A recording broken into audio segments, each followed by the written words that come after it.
Assalamualaikum warahmatullahi wabarakatuh. Saya Zulfa Laili Salamah dengan NIM 24OSB153 kelas 2D. Di sini saya akan menjelaskan komponen filter harmonisa. Tujuan dibuatnya video ini adalah untuk memenuhi mata kuliah Sistem Energi Terbarukan dan Tenaga Listrik.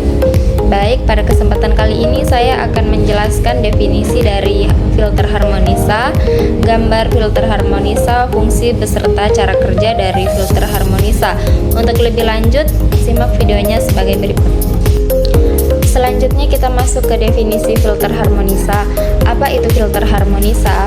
Filter harmonisa adalah rangkaian listrik yang digunakan untuk mereduksi distorsi harmonisa. Pada sistem tenaga listrik harmonisa biasanya muncul akibat beban nonlinier seperti inverter, VFD, komputer, dan peralatan elektronik lainnya. Selanjutnya, filter harmonisa dibagi menjadi dua bagian, yaitu filter harmonisa pasif dan aktif, di mana filter harmonisa pasif ini dapat menyerap harmonisa pada frekuensi tertentu melalui rangkaian resonansi. Dan filter harmonisa aktif ini dapat mendeteksi dan membatalkan harmonisa secara real time dengan arus kompensasi. Selanjutnya, bagian-bagian dari filter harmonisa, yaitu pada filter harmonisa aktif terdapat induktor, kapasitor, damping resistor, kontaktor, dan panel. Sementara itu pada bagian filter harmonisa aktif terdapat CT sensor, controller, inverter, DC link kapasitor, dan fan plus HMI. Selanjutnya kita masuk di gambar komponen filter harmonisa, yaitu terdapat 3. Yang pertama ada panel besar berwarna putih.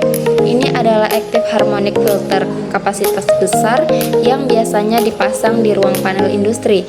Digunakan untuk mereduksi harmonisa dari beban-beban berat seperti VFD, motor besar, dan UPS industri.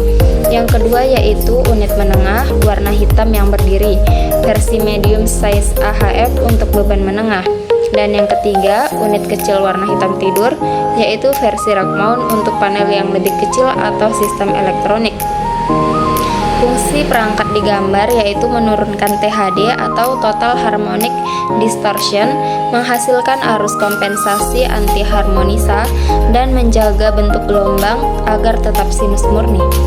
Selanjutnya kita masuk ke fungsi filter harmonisa. Yang pertama yaitu mengurangi distorsi harmonik pada tegangan dan arus, melindungi peralatan listrik dari kerusakan akibat harmonisa, meningkatkan efisiensi sistem tenaga, dan menstabilkan frekuensi dan kualitas daya. Selanjutnya cara kerja dari filter harmonisa. Filter pasif menyerap harmonisa pada frekuensi tertentu. Filter aktif mendeteksi harmonisa lalu menghasilkan arus kompensasi untuk meniadakannya. Filter bekerja dengan memastikan hanya frekuensi fundamental yang diteruskan ke beban. Sisa frekuensi harmonisa dialihkan atau direndam melalui rangkaian filter. Jadi kesimpulannya adalah jika beban berubah-ubah maka pilih filter aktif, dan jika anggaran terbatas dan harmonisa tidak terlalu tinggi maka pilih filter pasif. Ini dikarenakan filter aktif lebih akurat dan beban resonansi, sedangkan filter pasif lebih sederhana dan hemat. Terima kasih, cukup sekian dari saya. Apabila ada kesalahan saya mohon maaf. Saya akhiri, wabillahi taufiq wal hidayah. Wassalamualaikum warahmatullahi wabarakatuh.